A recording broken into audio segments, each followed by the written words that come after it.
All right, so we're back. Eastside War Stories. The K-9 story. All right, so actually there's more than one K-9. The K-9s story. All right, so it's to the point in the story where I have locked everybody outside of the apartment, and it's almost like I kind of disappeared right in front of everybody, and nobody really was paying too close of attention, even though I did this right in front of everybody. There was so much commotion going on that when I slid in the apartment and locked it, I don't even know if anybody noticed I did it. Okay? So I'm in the apartment, and they have come back now, and they got my name. Now they come back and they're like, "Where's your brother at? He's got felony warrants." They don't beat around the bush at all. They're like, "He's got felony warrants for narcotics." And I'm like, and mind you guys, I'm on probation for 2 narcotic cases, but this could easily be 2 new cases. I'm in drug court, so I'm under like real strict monitoring, and I report all the time, so I know I don't have a warrant. And I had a lawyer at some point on this case over a violation. I usually don't fuck with lawyers, but I actually had a lawyer. And I'm trying to think of his name because he's probably the only good lawyer. Fuck, man. I'll try and put it in the thumbnail. So I kind of had a lawyer on deck, but he wasn't on retainer.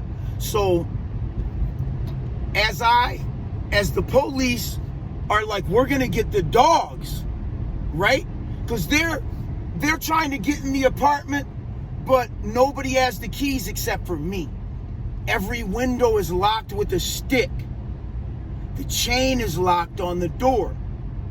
And at the point where the police actually, when I heard them dogs barking, you guys, now this is where the story gets funny. Now, during all this time, I have been like, where am I going to hide? So what I did is I cut the bottom of a love seat out. There was 2 couches in the living room, a big like hide-a-bed, and then a love seat, 2 black leather couches, all right? One was extremely heavy, the one that had the bed in it. So I'm hiding under the love seat where you wouldn't think a human being can possibly fit. Man, I'm under this motherfucker, and like there's 4 legs are on the couch, but only 3 of them are touching. And there's no way that I can get all 4 of them to touch. That's one thing I noticed the whole time, you guys, is that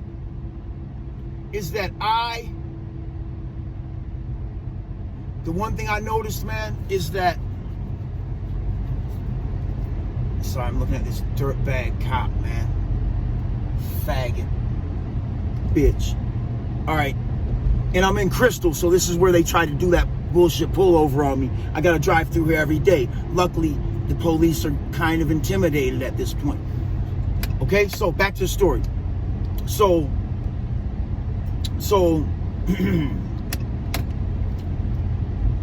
the police got the dogs, and I hear them barking. So I've come out from underneath the couch, you guys. It's 95 degrees.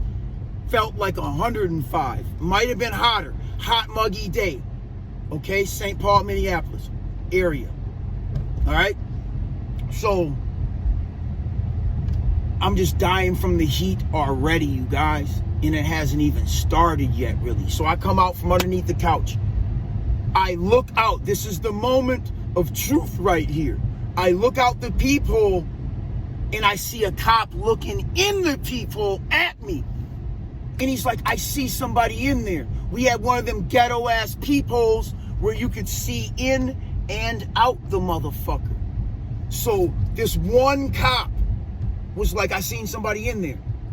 Now, mind you, they've already had this place surrounded for like 5 or 10 minutes. I look at this cop eye to eye through the peephole, He's like, I see somebody in there, but I'm like, fuck, I'm not giving up. So I grab the salami. I think to myself, okay, I know dogs. They say they're man's best friends, but really, they're disloyal ass motherfuckers. Soon as you throw some food at them, right? It's like crack to them. So I'm like, okay, fuck it. I know how dogs think. I know how they think. So I go get the salami and I throw it all over the apartment. I throw salami all over the apartment. So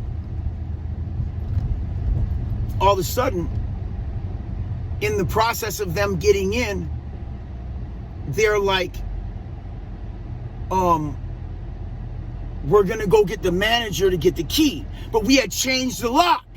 So I knew once the manager gets here, it's gonna be a certain amount of time before they're through that door, because he's not gonna be able to open it with the key.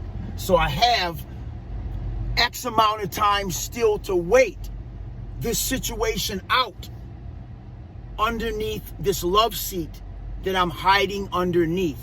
I had became one with the object, okay? So, honestly, you guys, like, this shit, I would not think this is possible. Now, this is documented, okay? I could probably find you guys a police report on this shit. All right, so the police have mounted up hard. They're getting the manager, who, remember, I told you guys he was already there, so he wasn't too far away. So they get the manager, he pops his key and it doesn't work. They get a drill, they try to drill the lock out, and that doesn't work, right? But at this point, I want them to come in there sooner than later, because I know there's no way that they're just gonna give up at this point because of the felony warrants for narcotics, right?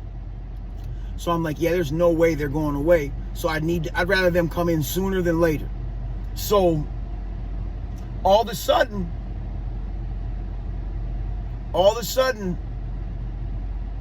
at some point, they breach. Boom, they come through the door. Now remember, the chain lock was on the door. There was a stick in every single window, and one St. Paul police officer stated, I see him inside. Okay? So it was humanly, mathematically, scientifically impossible for me not to be inside this apartment, you guys, given all these circumstances and the way everything was locked. There's no way.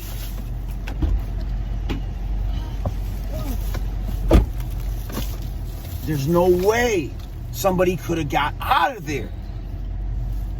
So all of a sudden, they run the dogs through there, right? And I'm just kind of knowing that what's really going to happen is the dogs are going to come in there.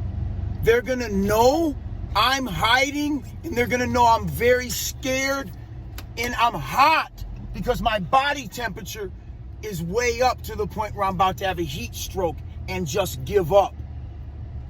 I'm about to give up, you guys. I only got so much time, literally, and I'm about to give up. It's just too fucking hot, man. All right? But I've come this far. I'm like, fuck that. I know I don't got no warrants. So mind you, before they kicked the door down, I was on the phone with my attorney underneath the couch. Like, man, they're at my door. They're telling me I got warrants. He's like, man, you don't have any warrants. I just ran you. You don't have any warrants. There's nothing they can do to you. You don't. And he's just telling me there's nothing he can do for me because there's nothing in the computer that says I have a warrant. Okay? And we had just dealt with some kind of a situation. He was representing me on a probation violation. That's a whole nother story. We'll get into that. So I call him. He's like, bro, I can't do nothing for you. You don't have no warrants. But I'm like, I can hear them outside. I'm under the couch, man. Like, and he's like, I don't even remember what his advice was. I really don't. I don't think he even had any advice. Fucking call me when you get to jail if you get there, probably. So now I'm really getting confused. Like, damn, this must be a new case, possibly, right? So I'm really not trying to give up now. Now, the police are ransacking the apartment, but right when they came in, what I noticed happened was, which I knew would happen, is the dogs went right for the salami. So right when they ate the salami, in the dog's mind, it was just a training drill, and the drill was over because they were already to their reward. Okay? So I like to consider myself kind of a psychologist a little bit. Now, so the dog did exactly what I knew he would do. Okay? I'd never done this before, but I just had a hunch that this is how this is going to go, knowing that I know how dogs operate. Okay? So they're not as smart as you may think. Now, what the police did when the dogs ate the salami is they started to beat the dogs. That's another thing I've noticed on multiple occasions, that when dogs fail to alert to things, they get kicked and punched and beat. There's always been a yelp come out of a dog that has failed in a K-9 search. I've never seen that happen and them not beat the dog. I'm not even an animal lover. I'm just telling you guys the truth.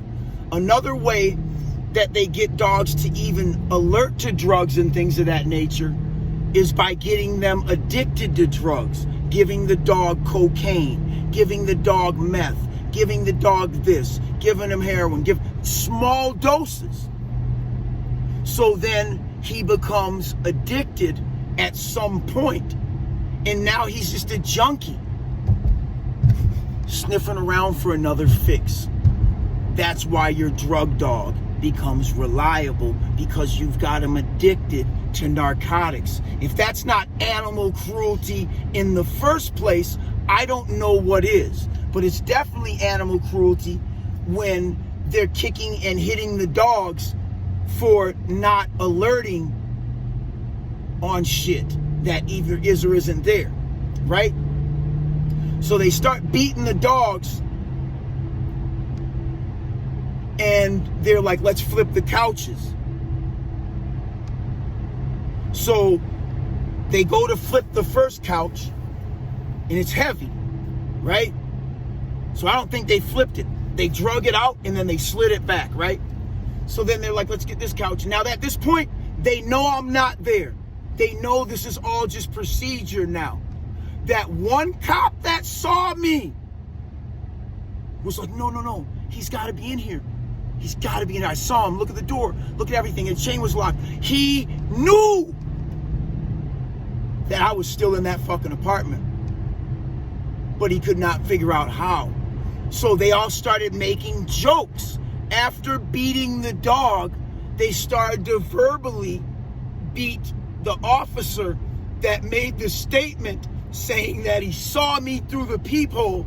He just became the butt of all their jokes right away. But he was the only one that knew what he was talking about. He was right. So they're like, okay, let's flip this last couch. They grab the couch and they slide it out.